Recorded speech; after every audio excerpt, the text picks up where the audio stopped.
my dream of selling these products in Pakistan probably isn't coming to life. Entrepreneurship isn't about making money, and it's about serving your team and your customers. Thought of that we needed that gore ka thappa to sell over here, which is sad. We have so many artists over here that are doing amazing things, I think.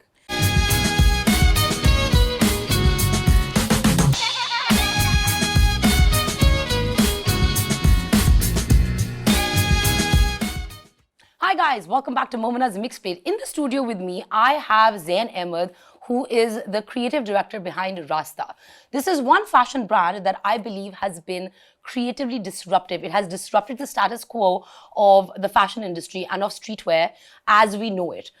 His clothes are seen across the globe, whether it's Riz Ahmed, whether it's Inam Ahmed, whether it's, I mean, you name it, you name the celebrity and they're wearing it. Manu, Turan James, like every kind of new thing kind of coming out, they're all in Rastah. So I'm going to get to know Zain a little bit better. I know him a little bit socially from before. So I want you guys to all get to know him, understand his brand. And also what we're going to be talking about is how you can turn your passions into a business, but what all comes in once you become an entrepreneur and the kind of pitfalls and the opulence of fashion that's there, but like what happens behind the scenes. So stay tuned till the end of the video so you guys can get to know Zain and get to know the brand Rastah. Before we get to it, you guys don't forget to subscribe to the channel, hit the notification bell so you can be part of the Momina's Mixed-Plate family. And let's welcome on Zain Ahmad. Thank you so much for that incredible introduction. Thank you so much for taking I've been up the looking forward to this for quite a while now. And Same. It's been a long time coming. Yeah, and I just to say, like, off the bat, is that your show is amazing because you're getting such fantastic guests on, giving different perspectives. So I love that as well. Thank you. Yeah. Thank you. It's been a journey and a half. Yeah. Congratulations. Thank you. We've tried to kind of deviate a little bit in the format and also like to kind of like get newer kind of people to kind of come on the show that you don't normally see in other shows. So I'm glad that you kind of took up the time and came. Absolutely. Acha, okay. So Rastah has become such a distinct name in Pakistani fashion. You know what I mean? And it's in a very short span of time. Can you tell me a little bit about your early beginnings? Yeah. I started the brand from a place of just being very rebellious and not really knowing what to do in life. I just graduated from university and I knew that I wanted to do something creative and disruptive, but I didn't know if it was going to be fashion or not. And it just started out with a few t-shirts and hoodies.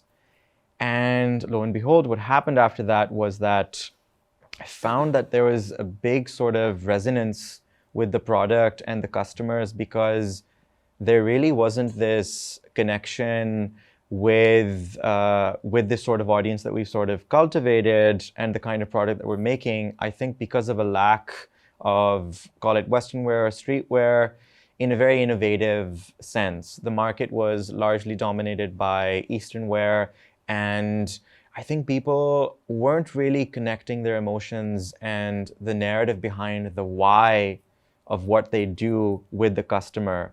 And that's how it started. I bootstrapped the whole business with a few t-shirts and hoodies, and I saw it slowly growing to what it is today. Obviously, that meant that the journey had a lot of difficulties. Yeah, and we'll get to the difficulties in like just a moment. What I want to also ask is because you disrupted the status quo in the industry, what were the first reactions? Because I'm sure there weren't because you're also priced higher, you're priced at an international level, at a mid-tier brand internationally, but a high-end brand locally. That is, a normal streetwear, most of the brands are ranging between like 3,000 to maybe 7,000-8,000 rupees, and you're starting off at like $200 and going upward to like $700-800. Exactly. So what were the early reactions and how have they changed today? That's a very good question, because when I started the brand, keep in mind that we actually rebranded ourselves. Our first collection was not that expensive, and then our second one, which is called like volume 2, where like the prices started to go up and you have this block printing and hand weaving and everything. When I came out with that collection with a higher price point, I really wanted the Pakistani market to buy at that price point. And I was completely shunned and just garbaged. And I was like, okay, my dream of selling these products in Pakistan probably isn't coming to life. So maybe I need to go towards like a foreign market. And suddenly what started to happen was that we started to cater to a diaspora audience abroad and also non-South Asians abroad as well. I remember my first major collection, which is Volume 2, when we released it, almost half of the buyers weren't South Asian. They were, Caucasian or, East Asian. So that was very interesting for me. And at the beginning, we didn't really get a big chunk of that Pakistani audience. But what really flipped the narrative was when we started to get a lot of recognition abroad in terms of celebrity, in terms of press. We started to see a bunch of Pakistani customers then be like, okay, now we want this brand. And it's unfortunate because I think we still live in that sort of post-colonial hangover where we need that gore ka thappa, and then things start to sell over here. And then I was like, okay, this is very interesting. From a psychological point of view, I'd never really thought of that we needed that gore ka thappa to sell over here, which is sad. But now what's happening is that our Pakistani market is the fastest growing. It's probably our biggest market now, even more so than the United States, from 1% up to like 36, 37% of our customers now are in Pakistan. The same customers that completely, sort of shunned the brand because they're not used to it, right?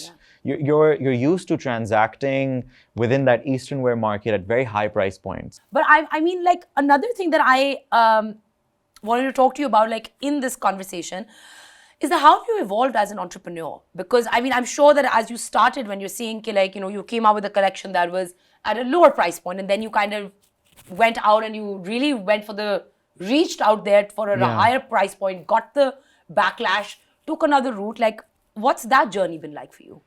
It's been very tough, and a lot of people don't talk about this, especially if you're a bootstrap business. When you're starting out, it's incredibly mentally, spiritually, and emotionally taxing because you get to a point where you sort of realize that entrepreneurship isn't about making money, and it's about serving your team and your customers. Till you get to that point, you can't really scale further than that. And I remember to my old days, when I first started the brand, I was shipping out orders myself. I would get about maybe 1 or 2 orders a month. And for me, that was like the biggest thing in the world. And now I have a team, a lot of them who are much older than me with families, and they rely on the business because it's their bread and butter. So now there's a sense of, responsibility. There's a sense of not ownership, but I would say this sense of pride that we've managed to create something that services customers and its team members immensely. And what I've learned throughout this journey is that hard work and self-reflection is incredibly important, and doing what you do for the right reasons. For any entrepreneurs watching the show right now, I would say that really sort of hone in as to why you're doing what you do. No, because entrepreneurship is tough. Like there are times where you're just like pressed for money, you're pressed for everything. And like in fashion especially, like we were discussing earlier, that there's this like illusion of opulence and luxury, which is illusory. Yeah. It's just an illusion. And there's a lot of, I mean, like, I don't even know apart from the word crap that goes behind it. Excuse me for like the lack of a better word. Yeah. But there's a lot that goes behind it that nobody outside sees. Yeah, we don't talk about that. We don't talk about the struggle and the effect that it may have on the mental health of an entrepreneur behind the scenes. On the front end, fashion is very, glamorous, opulent, and it has that feel-good factor to it. But behind the scenes, it's a completely different story. There have been times where I've broken down. There have been times where I haven't been able to make payroll in time. I'm there with you. Yeah, and it's very tough.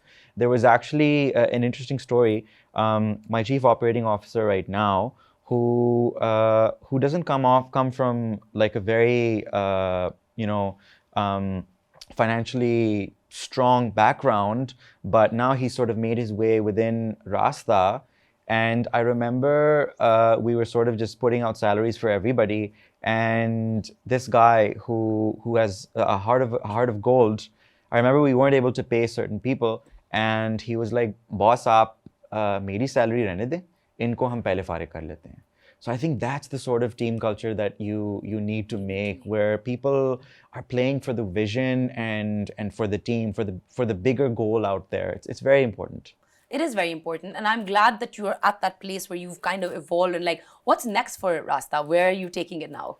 The next step for Rastah, I would say, would definitely be more disruption. I'm looking into NFTs. I'm looking into the metaverse. I know that might be a new concept for the viewers, but I've actually released an NFT before. It was an Yeah, I know auction. this. This I know. Yeah, it did really well. So we want to do more of that.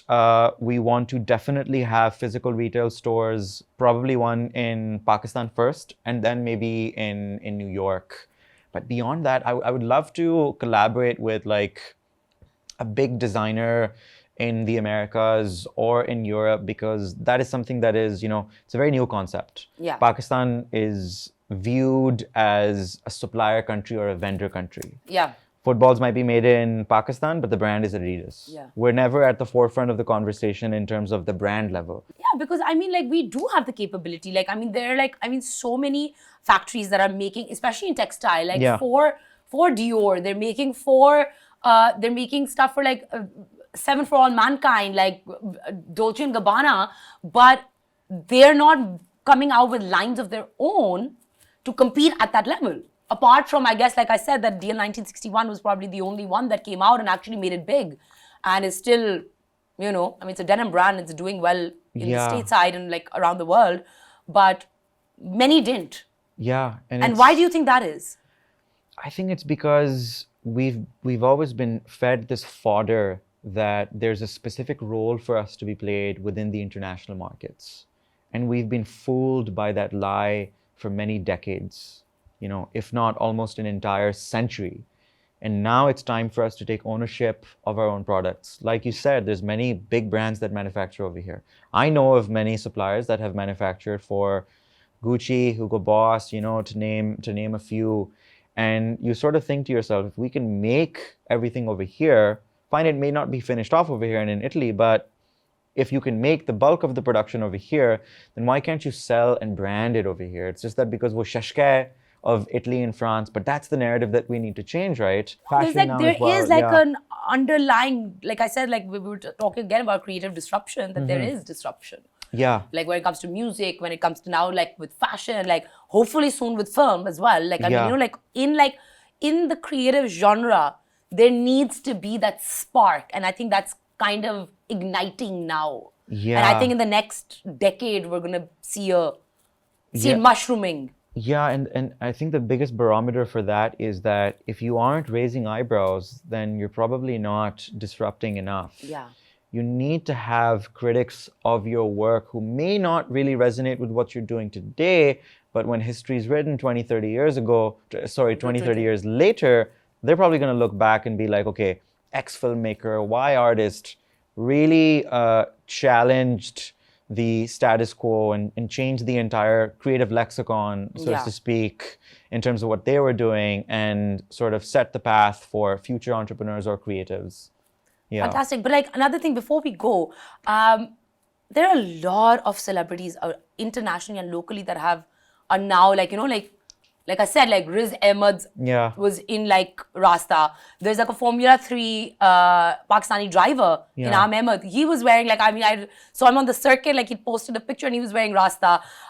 Manu and Turhan James in their new video were wearing Rastah. Yeah. Even Anil Kapoor's son was wearing it. How did all of that come about, and which celebrity interaction were you most surprised by?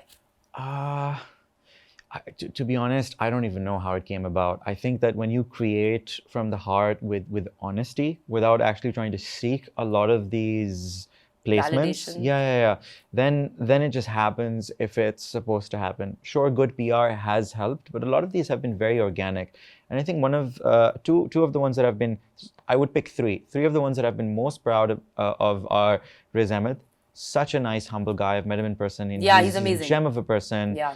And I met him a few years ago, right when Star Wars was coming out. Like he was in Lahore, so I like. Yeah, he's an amazing person, and I think that's one that I'm immensely proud of. And then number two would be French Montana. Yeah. We managed to style French Montana about a year and a half or 2 years ago.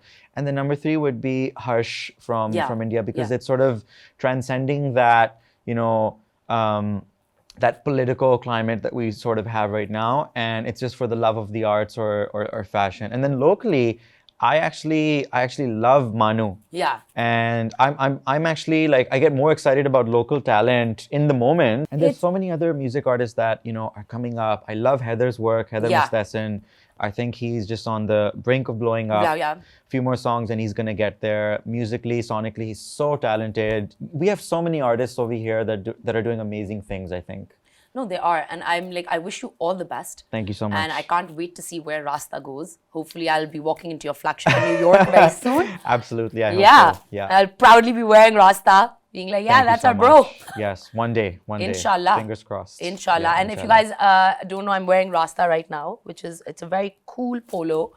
I really like it. Thank you. It's entirely handmade. It's beautiful. It's absolutely, and it's like so comfortable to wear. Thank you. Yeah, and I'll hopefully get you back on the show. Maybe we can do some styling together. Absolutely. Done. Yeah.